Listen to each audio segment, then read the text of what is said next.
So Jens, it's finally done, the Axis. Yeah, I've been waiting for this. This thing is great. Well, this is a critical piece of equipment because it all stems from this recoil concept that we introduced maybe a year and a half ago, and we basically now have perfected the concept.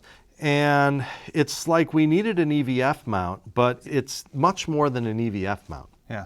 When the camera is in a recoil position, meaning that it's on your shoulder, the EVF must be very far forward of the lens because the camera's here and your eye is here. The idea is that we had to come up with a way that we could mount the EVF that wouldn't be seen by virtually any lens. I mean, we've got this down to an 18 and we can get it where you don't see it. Because there's many things you can do to skin this cat here if need be. You can move this like this and hang the EVF like that if you have view issues. The top end here uses our Z rail, which is the same as red rail or Picatinny or wooden camera, so it can attach to any of those types of rails. And on our half cage here, which is another one of the elements that helps make this whole thing work, it attaches to the top and can slide in and out so you can dial in exactly how far you are away from the lens. It's the same type of rail but double-sided on the end here so that when you put your EVF on the end you can slide it in or out depending on what your cables are looking like, how close you are to other objects, how much you want your head tilted. Right, and it will also accommodate both right-eyed and left-eyed shooters. We figured out that it's infinitely adjustable. There's no camera or situation where you can't adjust it. Right. The Axis will work with any EVF, like the Bomb, the Alphatron, the Cineroid, the Small HD, and of course the Zacuto EVF.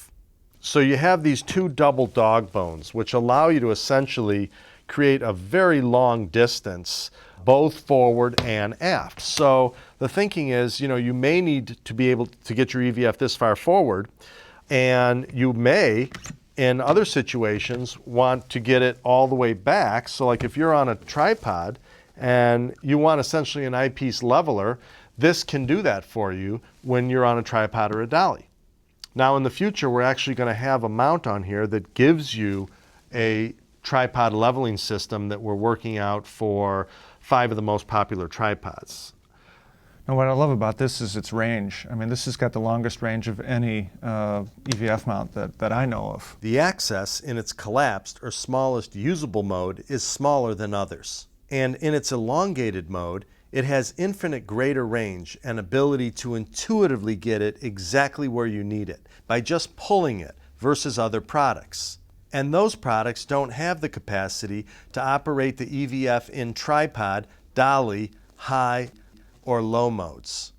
The Axis mount gets you right where your eye needs to be to allow you to get some incredible, unique shots. Take a look at this shot, where you can see the camera is above, and as you're tilting the camera down, the EVF stays with you, much like a tripod leveler would do, allowing you to keep your head straight, which maintains your perspective and framing.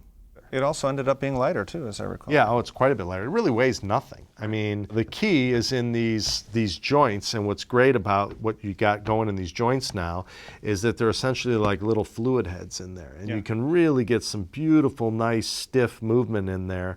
One other thing that I wanted to show is that when the EVF is on, that this movement here is the movement that you want. It's that tilting movement.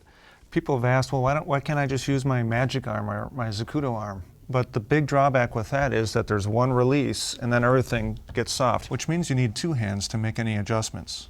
Here you have the individual control and you can dial in your tension for the individual arms with 1 hand. Here's an epic recoil. This is really the way to use this camera because it keeps it small. Oh, I know, this is wonderful. That is one camera that really needs to be on your shoulder, no matter what. This is so comfortable right now. I'm focusing.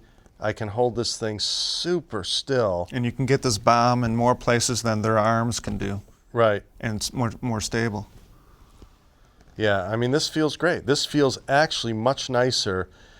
I'm starting to like the recoils better than the E and G because I got my hands in a little better position. Right. This is adjustable, of course, to where you can position your hands in any place you want.